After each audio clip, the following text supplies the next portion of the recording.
ஸ்பேஸுக்கு போன சுனிதா வில்லியம்ஸ்க்கு என்னாச்சு? இந்த கேள்வி இந்த விண்வெளி வல்லுநர்கள் வட்டாரத்துல ஒரு முக்கியமான விவாதத்தை கிளப்பியிருக்கு.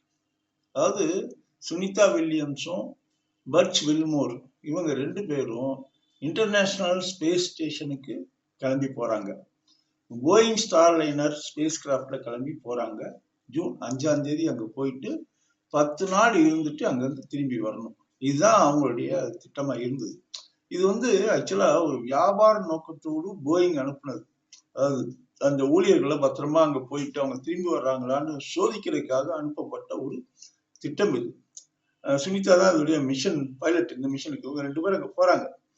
10 நாள் திரும்பி வர வேண்டியவங்க அவங்க போன ஸ்பேஸ் கிராஃப்ட்ல ஹீலியம் லீக் இருக்கு, இன்னும் சில சின்ன சின்ன கோளாறுகள் இருக்கு, அதை சரி பண்ணணும்னு சொல்லி அது கொஞ்சம் கொஞ்சமாக தள்ளி போட்டே வந்தாங்க.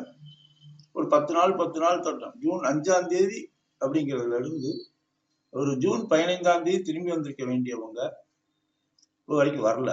இதுல இன்னொன்னு என்னன்னா, இந்த ஸ்டார் லைனர் எவ்வளவு நாள் அங்க இருக்க முடியும் அப்படின்னு சொன்னா 45 நாட்கள் அங்க இருக்க முடியும் அப்படின்னு சொல்லி சொல்றாங்க.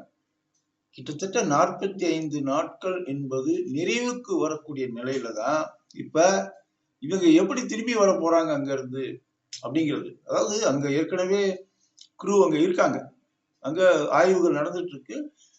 ஸ்பேஸுக்கு போன விஞ்ஞானிகள் அந்த இன்டர்நேஷனல் ஸ்பேஸ் ஸ்டேஷன் உட்காந்து ஆய்வு பண்ணிட்டு இருக்காங்க. அவங்களோட இவங்களும் இருக்காங்க. எந்த அளவுக்கு இன்னைக்கு என்ன செய்தி வந்திருக்குன்னா, இன்னைக்கு அவங்களுக்கு வீக்லி ஆஃப் டெய்லி ஆய்வு பண்ணிட்டு இருக்காங்க. சுனிதா வில்லியம்ஸும் பட்ச் வில்மோருக்கும் இன்னைக்கு ஆஃப் கொடுத்துருக்காங்க, அதை என்ஜாய் பண்ணிட்டு இருக்காங்கன்னா செய்தி வருது. நல்ல செய்தி எல்லாம். ஆனால் எப்படி திரும்பி வரப் போகிறார்கள், எப்போது திரும்பி வரப் போகிறார்கள் கேள்வி அதுல இன்னைக்கு இருக்கு. அதற்கான சரியான விடை இதுவரையில கிடைக்கல அப்படிங்கிறது தான் யதார்த்தமான நிலைமை இப்ப.